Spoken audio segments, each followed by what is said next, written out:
On NASA's live solar monitoring feed at 9:14 a.m. Eastern Time, a white-hot explosion erupted from the sun's surface. Scientists watching the instruments called it an X-class flare, the most powerful category on the scale. 8 hours later, from the exact same sunspot region, the sun fired again. 2 X-class flares, one source, one weekend, both heading directly toward Earth. Pull up the real-time footage from NASA's Solar Dynamics Observatory and you can watch it happen. A blinding arc of plasma tears away from the solar surface, brighter than anything surrounding it, expanding outward at millions of miles per hour. Then the camera resets, and 8 hours later, the exact same region lights up the frame a second time. The sun did not stop. It reloaded. The classification scale runs A, B, C, M, X. Each letter represents a tenfold increase in energy over the last.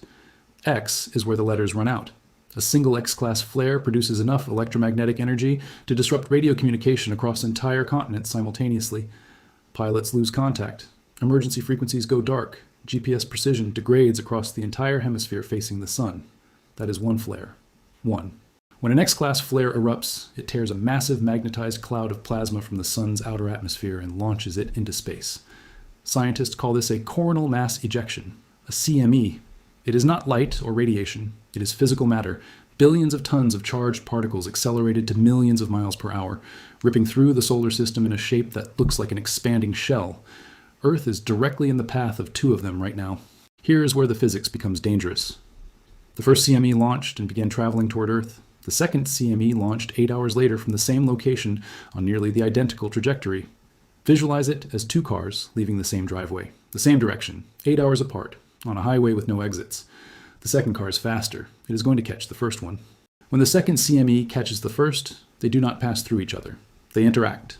The faster cloud overtakes the slower cloud and the 2 merge, their magnetic fields tangling together, their combined mass compressing into a single denser structure, moving at the speed of the faster ejection.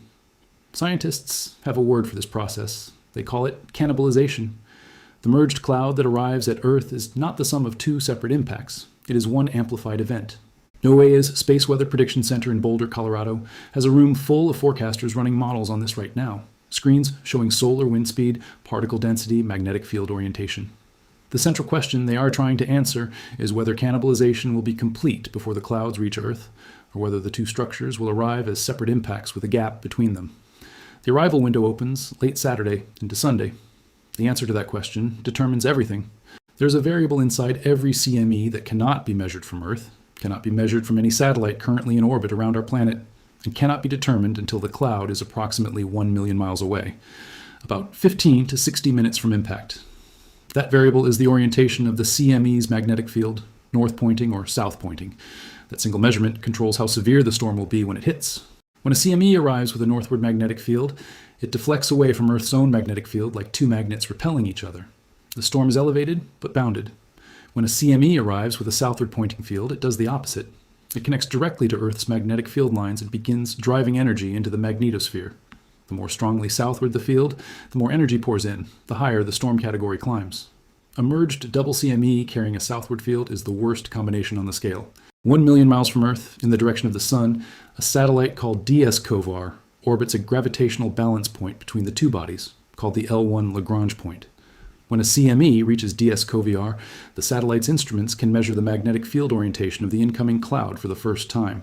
That data transmits back to NOAA in seconds. And then the clock starts. Between 15 and 60 minutes, that is the full window between knowing and impact. 15 minutes.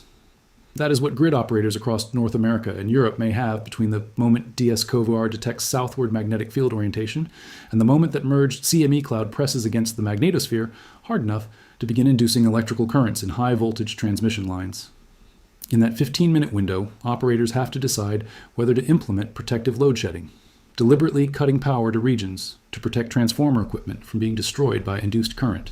September 1st, 1859. Telegraph operators across North America and Europe were sitting at their equipment when the instruments began sparking without warning. Some telegraph lines that had been disconnected from their power sources were still transmitting messages. The geomagnetic storm induced enough electrical current in the copper wire to operate the equipment on its own. In Washington, D.C., sparks jumped from telegraph hardware and set paper on fire. The aurora was visible from Cuba, from Hawaii, from the tropics. The Carrington event remains the most powerful geomagnetic storm in recorded human history.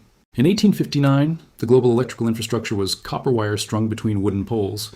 The most complex electrical system on Earth was a telegraph network. The Carrington event disrupted it catastrophically and started fires. The electrical infrastructure sitting in the path of this weekend's double CME is somewhat different. 900 satellites in low Earth orbit, intercontinental fiber optic timing signals, GPS networks underpinning aviation, shipping navigation, and financial transaction sequencing, high-voltage transmission grids spanning entire continents, carrying power to hundreds of millions of people. March 13, 1989. A geomagnetic storm, significantly weaker than the Carrington event, reached Earth. At 2:44 a.m. local time, the Hydro-Quebec power grid in Canada experienced a cascade failure. From the first disruption to complete grid collapse took 92 seconds. 6 million Canadians woke up without power. The outage lasted 9 hours. The same storm pushed transformer equipment in the northeastern United States to the edge of permanent failure. Some did fail. Replacing a large, high-voltage transformer takes between 12 and 18 months.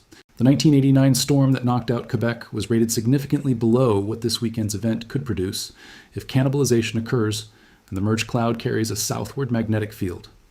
Quebec lost its grid in 92 seconds. The grid operators had no meaningful warning. Modern forecasting systems have improved significantly since 1989. NOAA has the Space Weather Prediction Center. DSCOVR is at L1. The protocols exist, and the window between warning and impact is still measured in minutes. In May 2024, the strongest geomagnetic storm since 2003 struck Earth, a G5, the top of NOAA's scale. Aurora appeared across the continental United States, across southern Europe, as far south as northern Mexico and Texas. Satellite operators reported orbital decay requiring corrective burns ahead of schedule. Power grid operators in multiple countries logged abnormal induced current readings in transformer equipment. The system held. But internal assessments from grid operators in the aftermath documented how close several regions came to requiring emergency protective load shedding. What the May 2024 storm demonstrated was that the forecasting infrastructure works. NOAA issued watches and alerts. Operators executed protocols. No major grid failures occurred. It also demonstrated that the margin is not comfortable. That storm was driven by multiple CMEs in close succession from an active region. The double strike event firing at Earth this weekend involves 2 X-class flares from the same sunspot in 8 hours, with active modeling of cannibalization. The setup is structurally similar. The potential intensity is higher. Solar cycle 25 began in December 2019. Early models projected a moderate cycle comparable to the quiet cycle 24. Those projections were wrong by a significant margin. Cycle 25 has outperformed expectations at nearly every measurement point. Sunspot counts, flare frequency, CME production, all running above forecast. The current solar maximum, the peak period of activity, is expected to extend through 2025 and potentially into 2026. We are inside it right now. This is the most active stretch of solar weather in approximately 2 decades. The sunspot region that produced both X-class flares this week is still on the solar disk. It is not rotated away from Earth-facing position. It is still pointed at us.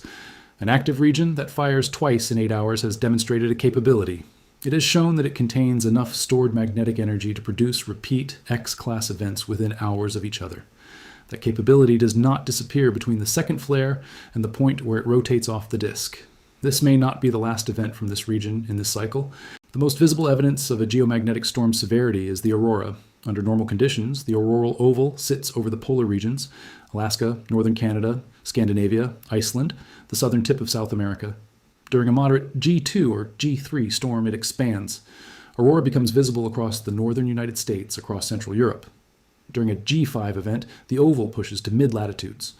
During the May 2024 storm, people in Florida photographed aurora from their backyards. If cannibalization occurs and the merged cloud arrives with a southward magnetic field, the aurora this weekend could appear at latitudes that haven't seen it in over a century. Parts of Europe, North America, and the southern hemisphere that have no cultural memory of aurora sightings. The light show would be extraordinary. It would also be the most visible signal that the magnetosphere is under extreme stress, and that the equipment operating within and around it is under stress at the same time. The satellites most vulnerable to an extreme geomagnetic storm are those in low Earth orbit below about 200 miles altitude. During a G4 or G5 storm, the upper atmosphere heats and expands. The density of the atmosphere at orbital altitudes increases. Drag on satellites increases. Orbits decay faster than planned. Operators have to fire thrusters earlier to maintain altitude, burning fuel that was budgeted for the full planned mission lifespan. Some satellites, particularly smaller ones without propulsion, can re-enter the atmosphere weeks or months ahead of schedule. GPS signals travel from satellites roughly 12,500 miles above Earth through the ionosphere, the electrically charged upper atmosphere, before reaching receivers on the ground. During a geomagnetic storm, the ionosphere becomes turbulent. GPS signals bend and scatter unpredictably. Precision degrades from centimeter level to meter level or worse. Aviation relies on GPS precision for instrument approaches and low visibility. Shipping uses GPS for port navigation. Surveying, construction, autonomous vehicle systems, all running on signals that become unreliable when a magnetized cloud from the sun compresses the magnetosphere. High-voltage power transformers are the single most vulnerable piece of infrastructure in a major geomagnetic storm.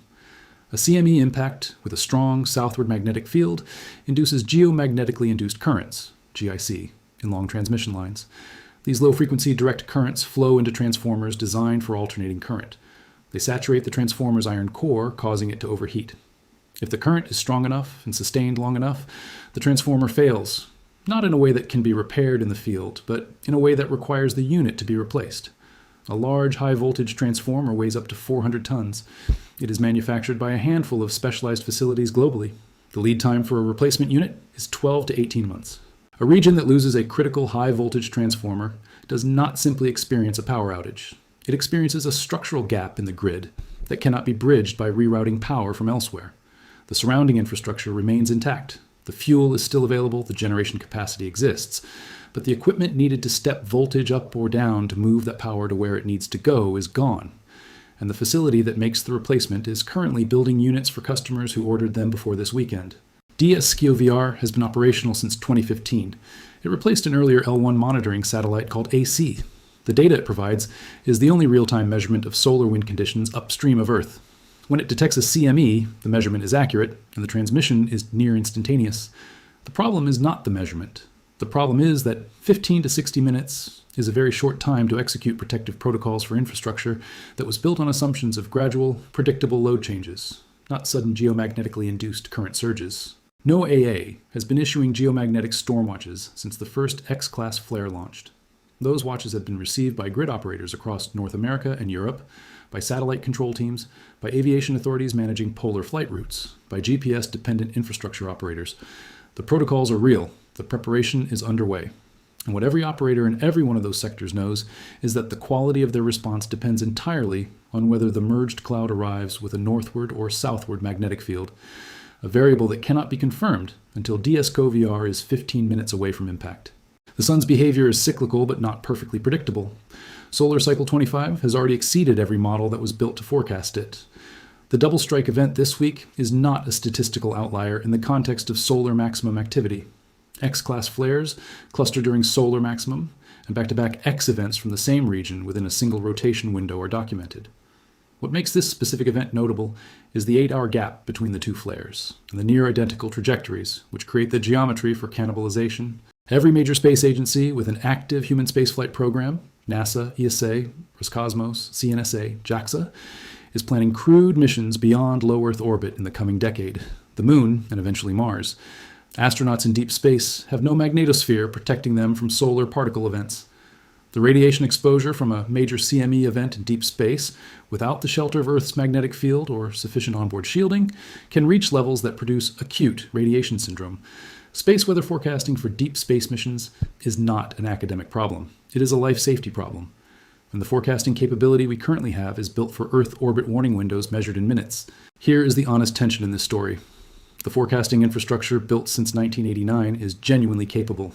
NOAA's Space Weather Prediction Center operates 24 hours a day, 7 days a week. DSCOVR is at L1 providing real-time upstream measurements. Grid operators have protective protocols that did not exist during the Quebec outage. Satellite operators have safe mode procedures. Aviation authorities can reroute transpolar flights.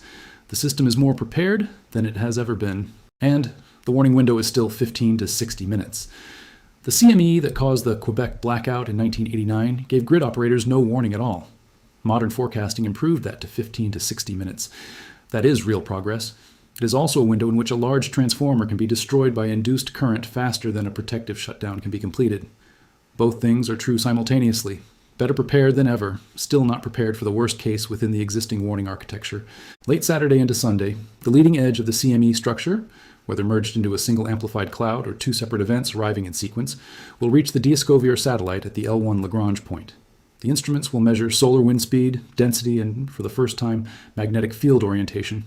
That data will reach NOAA's forecasters in Boulder within seconds. The updated storm forecast will go out within minutes, and then the clock starts on whatever window is available before impact.